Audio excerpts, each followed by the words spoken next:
Israel baru sahaja mengejutkan Syria dan dunia dengan melancarkan serangan rahsia secara mengejut ke atas salah satu pangkalan udara mereka. Dan walaupun media akan meyakinkan anda bahawa ia kerana Israel dahagakan perang, hakikat sebenarnya jauh lebih jahat dan rumit. Mengapa Israel berpotensi membuka satu lagi medan konflik ketika sedang menjalankan rundingan damai dengan Syria dan bertindak bertentangan dengan kehendak sekutu terkuatnya, Amerika Syarikat? Mesti ada sesuatu yang sangat serius sedang berlaku, dan malangnya memang ada.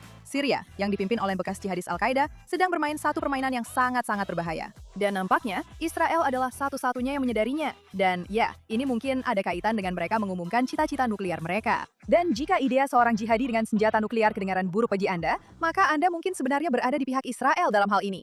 Saya Ira Kay dan kami di sini untuk menghuraikan geopolitik Timur Tengah. Mari kita mulakan dari awal sekali. Jadi, Syria ialah sebuah negara di persimpangan Timur Tengah dan Laut Mediterranean, menjadikannya aset geopolitik yang sangat penting. Dan selama 50 tahun yang lalu, negara ini diperintah oleh keluarga Assad yang terkenal pertama sekali Hafez dari tahun 1970 hingga 2000 dan kemudian anaknya Bashar dari tahun 2000 hingga Desember 2024. Keluarga Assad menjalankan apa yang boleh dipanggil sebuah negara sekular tetapi otoritarian. Bermaksud mereka sangat kejam terhadap rakyat sendiri, tetapi mereka tidak berideologi agama seperti gerakan pelampau Islam.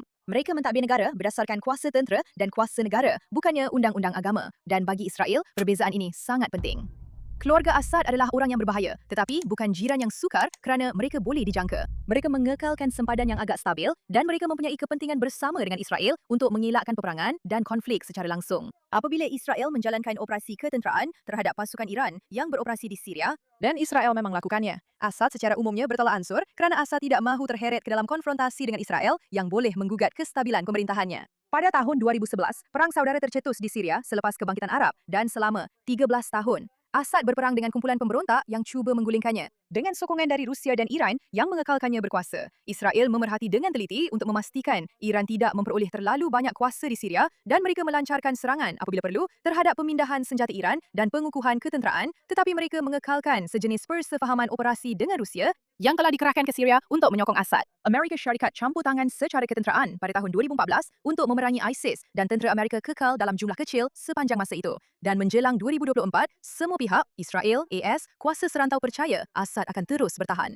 Ya, ia bukanlah satu situasi yang baik, tetapi beliau telah memenangi perang saudara dan kedudukannya kelihatan kukuh. Kemudian, pada November 2024, sesuatu yang benar-benar tidak dijangka berlaku. Pemberontak di barat laut Syria melancarkan serangan pantas yang menyapu seluruh negara dengan kelajuan yang mengejutkan. Dan dalam 11 hari, hanya 11 hari, mereka sampai ke Damsyik. Dan pada 8 Disember 2024, rejim Assad runtuh sepenuhnya. Pemberontak yang mengambil alih itu dipimpin oleh satu gerakan jihad yang dipanggil Hayat Tahrir al-Syam yang lebih dikenali sebagai HTS. Pemimpin HTS ialah dan masih seorang lelaki bernama Ahmad al-Shara yang dahulunya dikenali sebagai Al-Julani. Secara terus terang, Al-Shara ialah seorang jihadis. Dia pernah menjadi ahli Al-Qaeda. Dia mengetuai sebuah organisasi jihadis sepanjang Perang Saudara Syria dan Amerika Syarikat telah menawarkan ganjaran $10 juta untuk menangkapnya.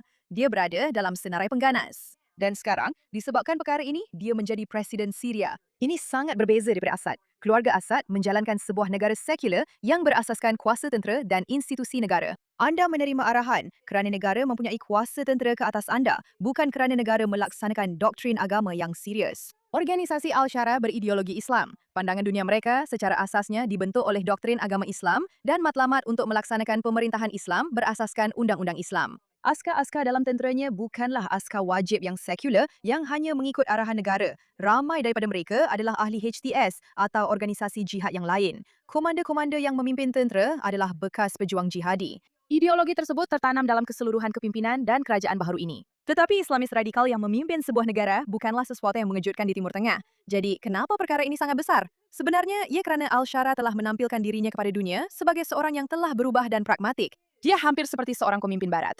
Dia bertemu dengan pegawai Amerika dan dia bercakap tentang kestabilan dan pembinaan semula serta dia memakai sut semasa sidang media dan dia bercakap tentang kerajaan yang inklusif serta menghormati golongan minoriti dan dia sedang berlakon. Sebagai seorang pemimpin negara yang berfikiran rasional, dia adalah seorang jihadis yang memakai sut berbanding seorang jihadis yang memakai pakaian tentera. Dan bahaya sebenar ialah Amerika Syarikat mempercayai lakonan ini atau sekurang-kurangnya melayannya. Mereka memberikan dia legitimasi. Apabila Al-Shara mengambil alih kuasa, pentadbiran Trump memutuskan untuk berurusan dengannya sebagai rakan kongsi yang sah. AS telah menarik balik sekatan ke atas Syria yang telah dikenakan ke atas rejim Assad selama bertahun-tahun. AS telah menarik balik kira-kira 1,000 penasihat dan jurulatih tentera dari Syria pada bulan Februari dan mereka ini adalah tentera yang berada di sana untuk memerangi ISIS dan mengehadkan pengaruh Iran. Tetapi AS memutuskan bahawa ini tidak lagi diperlukan kerana kerajaan Al-Shara telah bersetuju untuk menangani kedua-dua ancaman tersebut. AS mula menjalinkan hubungan diplomatik dengan kerajaan baru Syria. Trump telah bertemu dengan Al-Shara. AS menganggap beliau sebagai pemimpin sah sebuah negara yang boleh bekerjasama dengan AS. AS pada dasarnya mengatakan bahawa jihadis ini telah berubah dan kita boleh berurusan dengannya. Namun, penilaian Israel agak berbeza sedikit. Israel percaya bahawa ideologi tidak akan hilang hanya kerana seseorang memakai sut dan bercakap dalam bahasa diplomatik. Israel percaya bahawa seorang jihadi tetap seorang jihadi. Seseorang yang pandangan dunianya dibentuk oleh ekstremisme Islam dan matlamat jangka panjangnya dipengaruhi oleh ideologi itu, walaupun tingkah laku jangka pendeknya kelihatan pragmatik. Terutamanya apabila hanya beberapa bulan lalu mereka sanggup lancarkan kempen pembunuhan beramai-ramai untuk menjatuhkan sebuah rejim. Lebih khusus lagi, Israel sedang beroperasi di bawah doktrin baru yang muncul selepas 7 Oktober. Apabila Hamas, seperti yang anda sudah tahu, organisasi jihadi yang telah menyembunyikan keupayaan ketenteraannya di sebalik pentadbiran awam, melancarkan serangan gila yang membunuh ribuan rakyat Israel dalam satu hari. Dan kesimpulan Israel daripada trauma itu adalah seperti berikut. Kami tidak akan pernah lagi buta terhadap ancaman jihadi atau percaya bahawa mereka akan gentar hanya kerana secara logiknya mereka sepatutnya gentar. Kami tidak akan menerima pihak jihadi membangunkan keupayaan ketenteraan. Kami akan mengambil tindakan awal terhadap sebarang ancaman yang berpotensi tanpa mengira apa yang dikatakan oleh pihak tersebut tentang pembaharuan atau pragmatisme. Seorang jihadis yang memakai sut masih lagi seorang jihadis dan kami tidak akan membenarkan seorang jihadis yang mempunyai keupayaan ketenteraan berkembang menjadi ancaman yang perlu kami hadapi kemudian. Sekarang, apabila Assad tumbang pada Disember 2024, Israel menggerakkan tentera ke zon penampan tanpa tentera yang telah memisahkan pasukan Israel dan Syria sejak 1974, iaitu garisan di mana kedua-dua tentera bersetuju untuk menjauhkan diri antara satu sama lain selama 50 tahun. Israel juga mengambil sebahagian daripada Gunung Hermon dan wilayah di barat daya Syria. Dan untuk memperjelaskan, ini sama sekali bukan satu pengisytiharan perang atau cubaan untuk memperluaskan negara dan menduduki kawasan baru. Ini adalah langkah ketenteraan semata-mata, iaitu menubuhkan kawalan ketenteraan ke atas kawasan tanah yang penting kerana kurangnya kepercayaan terhadap rejim baharu. Ia adalah dan masih lagi satu langkah pencegahan untuk memastikan bahawa para jihadis tidak sampai ke sana terlebih dahulu. Pada masa yang sama, Israel mula melancarkan serangan, ratusan daripadanya, terhadap sasaran tentera Syria dan depoh senjata. Sekali lagi, bukan sebagai satu tindakan peperangan, tetapi sebagai satu mesej. Kami tidak akan membenarkan musuh berpotensi untuk muncul berhampiran dengan kami, dan kami tidak akan membenarkan para jihadis berpotensi untuk mendapat akses kepada semua senjata dan peluru. Dan pengetahuan nuklear yang kami percaya berada di tangan Al-Qaeda mungkin akan menjadi masalah, dan itu adalah peninggalan rejim Assad. Sekarang anda mungkin fikir, tindakan sebegini akan mencetuskan peperangan, betul? Masuk, menyerang pelbagai lokasi, bergerak ke wilayah baru. Tetapi yang menariknya, ia berlaku sebaliknya. Kerana dalam masa hanya 4 bulan, Israel dan Syria memulakan rundingan damai secara langsung. Ron Dermer, Menteri Hal Ehwal Strategik Israel pada masa itu, telah berjumpa berulang kali dengan Menteri Luar Syria dan apa yang mereka rundingkan sebenarnya agak mudah. Israel akan berundur secara berperingkat dari zon penampan dan kembali ke garisan tahun 1974, kecuali 2 pos tentera di Gunung Hermon akan dikekalkan untuk keupayaan amaran awal.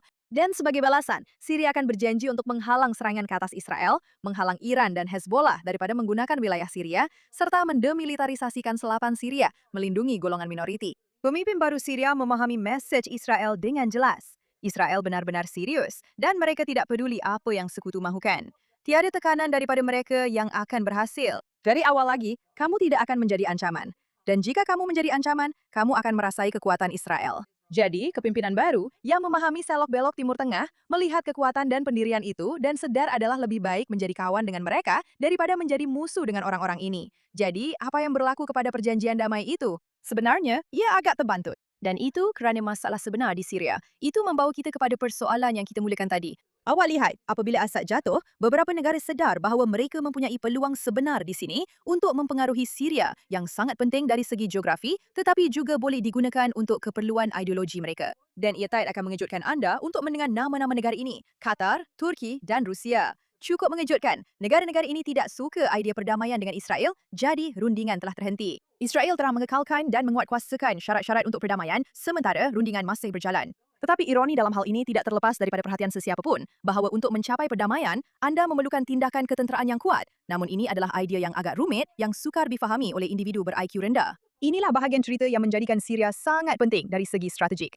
Tiga kuasa besar, Turki, Qatar, dan Rusia, secara serentak melaburkan berbilion dolar dalam pembinaan semula dan pembinaan semula ketenteraan Syria dalam satu strategi yang diselaraskan dan memahami kepentingan mereka, menerangkan mengapa Israel memutuskan untuk bertindak pada 18 Ogos. Baiklah, kita akan mulakan dengan Turki. Turki ialah ahli NATO, sebuah negara majoriti Muslim dan pemerintahannya di bawah Erdogan berorientasikan Islamis. Bermakna gerakan politik Erdogan berakar pada pemerintahan Islam dan ideologi Islamis. Turki telah menyokong pemberontak jihad Syria selama bertahun-tahun semasa Perang Saudara dan kini apabila pemberontak itu telah mengambil alih kuasa di bawah Al-Shara, Turki melihat peluangnya. Mereka melaburkan berbilion-bilion untuk melatih tentera Syria, membantu membina semula infrastruktur dan institusi negara Syria. Dan Turki kini telah menandatangani Pakatan Pertahanan dengan Pakistan dan Arab Saudi dan ini pada dasarnya menunjukkan Turki meletakkan dirinya sebagai kuasa serantau dengan sokongan NATO iaitu sokongan Barat. Paling penting, Turki sedang menubuhkan kehadiran tentera tetap di Syria kerana mereka mahukan sebuah kerajaan yang kuat. Kerajaan mesra jihad di sempadan selatannya yang boleh mereka pengaruhi, kawal dan bentuk untuk memenuhi kepentingan serantau Turki. Ia juga merupakan pintu masuk ke seluruh Timur Tengah. Sebuah kerajaan sekular akan kurang selari dengan ideologi Turki, tetapi kerajaan jihadi adalah rakan semula jadi bagi sebuah negara Islam. Kepentingan material mereka jelas. Kawalan ke atas Syria bermakna kawalan ke atas persimpangan geografi yang penting, iaitu tanah di antara Eropah, Timur Tengah dan Asia. Ia bermakna pengaruh ke atas sumber pembinaan semula yang mengalir ke dalam sebuah negara dengan 25 juta penduduk. Ia bermakna sekutu tentera di sempadan mereka bukannya musuh berpotensi atau negara yang tidak stabil. Mereka mahukannya. Dan itulah yang sedang dihadapi oleh Israel. Tetapi kita akan bincangkan itu sebentar lagi. Kerana kita perlu bercakap tentang kepentingan Qatar. Qatar ialah sebuah negara teluk yang kecil dan sangat kaya dengan pelaburan sebanyak 21 bilion dolar di Syria. Dan jangan terpedaya menyangka bahawa ia hanya kerana mereka begitu dermawan. Tidak, ini adalah pelaburan strategik. Qatar membiayai pembinaan semula Syria menjadi talian hayat keuangan utama negara itu. Qatar juga merupakan negara yang secara ironinya menjadi tuan rumah kepada pemimpin-pemimpin Hamas dan menjadi orang tengah antara musuh-musuh. Qatar telah lama meletakkan dirinya sebagai perantara kuasa dan pengaruh serantau. Tetapi sebenarnya, mereka hanya mahu kehendak mereka dipenuhi. Apabila kerajaan baharu Syria memerlukan wang untuk membina semula, Qatar hadir dengan wang tunai. Betapa mudahnya. Pelaburan Qatar di Syria mempunyai pelbagai tujuan. Ia menjadikan Qatar sebagai pusat kepada kelangsungan hidup Syria. Apabila sesebuah negara perlu membina semula selepas 13 tahun perang, saudara, negara yang menyediakan wang itu mempunyai pengaruh yang sangat besar dan Qatar memang suka pengaruh seperti itu. Ia juga meletakkan Qatar sebagai penyeimbang kepada Arab Saudi di teluk, sekaligus mewujudkan pusat pengaruh dan kuasa alternatif. Dan yang ketiga, ia memberikan Qatar akses dan pengaruh ke atas sebuah negara yang terletak secara strategik di persimpangan tiga benua. Kepentingan material Qatar adalah serupa dengan kepentingan material Turki, tetapi dinyatakan melalui keuangan dan bukannya kehadiran ketenteraan. Jadi pihak yang tidak boleh digantikan dalam pembinaan semula Syria. Mereka akan berhutang budi kepada anda. Anda memperoleh pengaruh ke atas kerajaan baharu dan anda membentuk hala tuju sebuah negara utama di Timur Tengah. Bukankah menarik bagaimana kedua-dua negara ini yang begitu taksub berpura-pura menjadi barat tetapi sebenarnya sangat melabur dalam ideologi radikal Islam juga sangat berminat dengan Syria? Maksud saya, siapa yang akan mengaitkan perkara-perkara itu?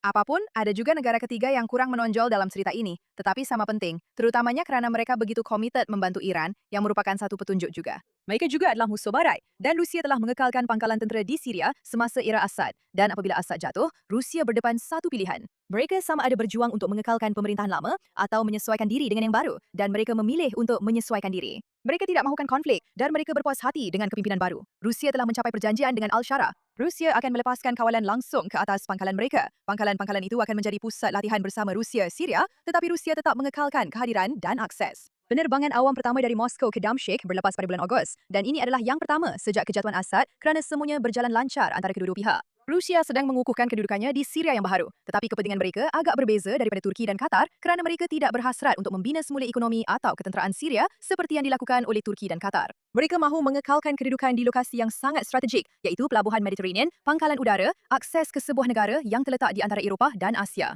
Mereka juga mempunyai kepentingan yang seiring dengan Iran. Anda lihat, Rusia telah membiayai Iran semasa konflik Iran dengan Israel dan Amerika Syarikat kerana mereka mendapat manfaat apabila Syria menjadi kawasan yang dipertikaikan dan daripada kekacauan yang berlaku. Syria yang tidak sepenuhnya sehaluan dengan Barat, satu simpul dalam rangkaian kuasa alternatif yang mengehadkan pengaruh Amerika di rantau ini adalah sesuatu yang sangat baik untuk mereka. Kerana Rusia adalah agen kekacauan dan Syria yang kacau bilau memang menguntungkan mereka. Logiknya begini. Turki mendapat sekutu Islamis dan pijakan ketenteraan. Qatar menjadi sangat penting dari segi kewangan kepada sebuah negara utama. Rusia mengekalkan kehadiran strategik dan menghalang pengukuhan Barat. Dan ketiga-tiga mereka mendapat manfaat daripada kerajaan jihadi di Syria. Sebuah kerajaan sekular atau demokratik tidak akan begitu menguntungkan kepentingan mereka. Mereka akan lebih sehaluan dengan Barat dan kurang berguna untuk strategi serantau mereka.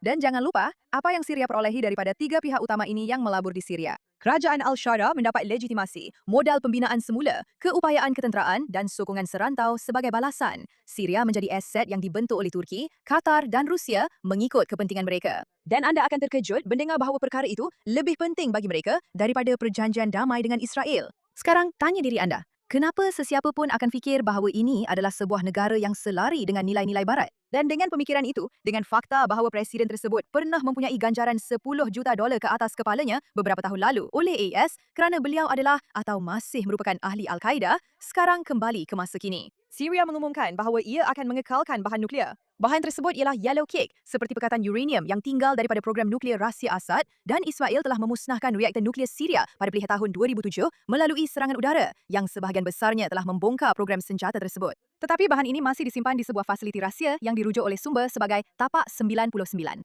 Bahan itu sendiri pada masa ini tidak boleh digunakan untuk membuat senjata nuklear. Tetapi secara teorinya, ia boleh digunakan dalam bom kotor, iaitu bahan letupan konvensional yang direka untuk menyebarkan bahan radioaktif dan mencemarkan sesuatu kawasan. Dan ia juga mewakili pilihan untuk mengusahakan program nuklear pada masa hadapan. Selama beberapa minggu, terdapat rundingan rahsia dengan pentadbiran Trump. Syria akan membenarkan agensi tenaga atom antarabangsa untuk mengeluarkan bahan ini dari negara itu, menyimpannya dengan selamat, menghalang sebarang kemungkinan ia digunakan, atau bahawa Syria akan membangunkan keupayaan nuklear pada masa hadapan. Dan perjanjian telah dicapai, dan Syria bersetuju dengannya.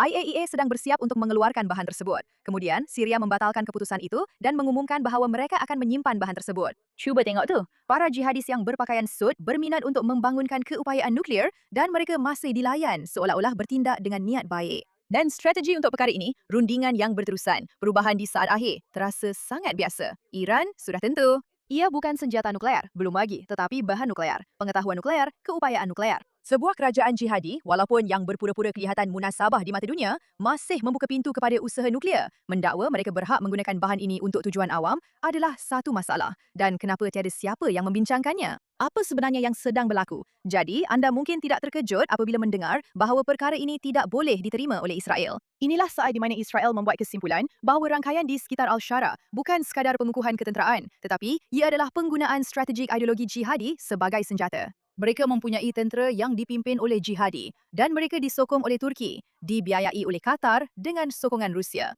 Dan kini menyimpan bahan nuklear. Inilah gabungan setiap ancaman yang cuba dielakkan oleh Israel. Jadi, pada 18 Ogos, Israel memutuskan untuk menyerang sebuah pangkalan udara. Dan kebetulan, pada masa yang sama, delegasi tentera Turki sedang melawat pangkalan yang sama ini. Turki sedang berusaha untuk mengaktifkannya semula sebagai sebahagian daripada usaha membina semula keupayaan udara Syria. Dan dengan 8 serangan udara, landasan musnah, kemudahan penyimpanan musnah, mesejnya sangat jelas. Turki tidak akan membina semula pangkalan udara ini. Sebuah kerajaan jihadi tidak akan membangunkan keupayaan udara. Ini memang tidak akan berlaku. Dan apa yang menarik tentangnya, butiran mengenai perkara ini sangat dirahsiakan, yang mungkin bermakna bahawa ini bukan sekadar sebuah pangkalan udara, ada banyak lagi perkara yang berlaku di sini. Dan dengan masa, kita akan membongkar rancangan gila apa yang berjaya digagalkan oleh Israel dengan serangan ini. Tetapi tanpa mengira itu, mesejnya, doktrin Israel memang jelas. Mereka tidak akan menerima pelaku jihadi yang membangunkan keupayaan ketenteraan yang serius dan sudah pasti bukan yang berpura-pura bahawa mereka bukan jihadi.